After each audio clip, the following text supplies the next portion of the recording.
Natalie Lynch is a credentialed investigator and licensed attorney, not a vlogger. How do you maintain investigative confidentiality when the nature of the questions you're asking basically tells people what you're investigating?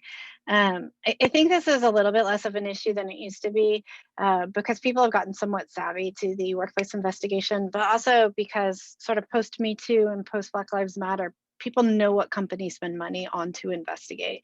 That being said, particularly maybe with like a theft, a physical type investigation, sometimes though throwing people off is still super important. And so the thing that I learned to do that really does work pretty well, I guess two things. So first of all, my style of questions tends to be circular. And so I go into an interview and I have a list of questions I want to ask, and I'll start going down my list, but I will mark when things are not satisfactorily answered and I will randomly circle back to them. And that tends to get people a little thrown off from your questioning scheme.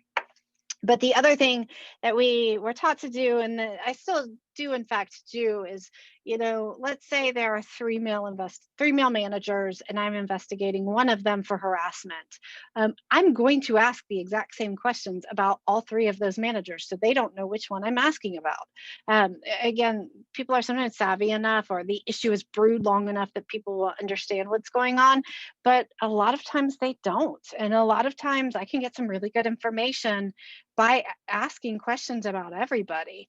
And so if I've asked 5 questions about my accused, I'm going to ask 5 questions about the other 2 guys, just to make sure that should that person engage in gossip after they leave my interview room, that they're not entirely sure what they're gossiping about. Mom, you have to tell people to like and subscribe.